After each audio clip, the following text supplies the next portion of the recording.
বাংলাদেশে একটা ফেয়ার এবং ক্রেডিবল ইলেকশন অত্যন্ত জরুরি। কারণ বিগত ৫৫ বছরে বাংলাদেশের যে ক্রাইসিস তৈরি হয়েছিল এর অন্যতম প্রধান কারণ ছিল সুষ্ঠু এবং সঠিক নির্বাচনের অভাব। এবং আমরা এটা দৃঢ়ভাবে বিশ্বাস করি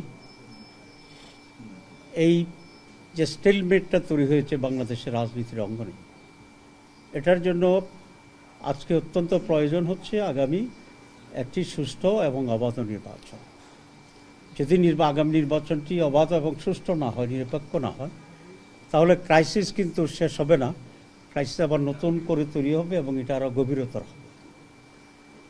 আমরা এটা তাদেরকে স্পষ্ট বলেছি এবং আমরা আশঙ্কার কথা বলেছি। গত ১-২ সপ্তাহ ধরে বাংলাদেশে সরকার এবং আমাদের ল এনফোর্সিং অথরিটি যারা আছে, ইনক্লুডিং সেনাবাহিনী, যেভাবে একটি বিশেষ দলের প্রতি ঝুঁকে পড়েছে এবং প্রশাসন যেভাবে একটা দলের আনুগত্য দেখাচ্ছে, এতে এই আশঙ্কা তৈরি হয়েছে যে আগামী নির্বাচনটি কি আবার পাতানো নির্বাচন হবে কিনা, অতীতের নির্বাচনগুলোর মতো। আমরা মনে করি এর ধরনের পাতানো নির্বাচন বাংলাদেশকে ধ্বংসের দিকে নিয়ে যাবে। আমরা ইলেকশন কমিশন, গভর্নমেন্ট এবং অল আদার ইনভলভড অথরিটির কাছে আবেদন করি তারা যেন এখনই এ ব্যাপারে নিরপেক্ষ হয় এবং বাংলাদেশকে সেভ করার জন্য তারা ভূমিকা পালন করে। ইউরোপিয়ান বলেছে তারা হাইয়েস্ট নাম্বার অফ অবজারভার এখানে পাঠাবে এবং বলা যায় এই নির্বাচনেই তারা বিদেশি পর্যবেক্ষক পাঠানোর জন্যে তারা এগ্রি করেছে এবং বাংলাদেশে করেছে। কারণ এর আগের নির্বাচনগুলো আসলে পার্টিসিপেটরি ছিল না। আমরা বলেছি আমরা এটাকে ওয়েলকাম করি। এরপর ওনারা কনসার্ন ফিল করেছেন যে রোহিঙ্গা ইস্যু কী হবে।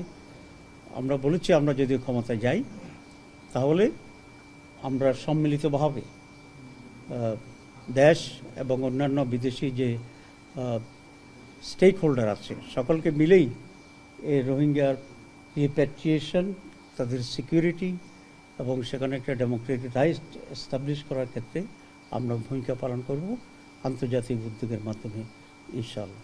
তো তারাও এটা বলেছে, রোহিঙ্গাদের আপনারা জানেন যে হাইয়েস্ট ডোনার হচ্ছে ইউরোপীয় ইউনিয়ন।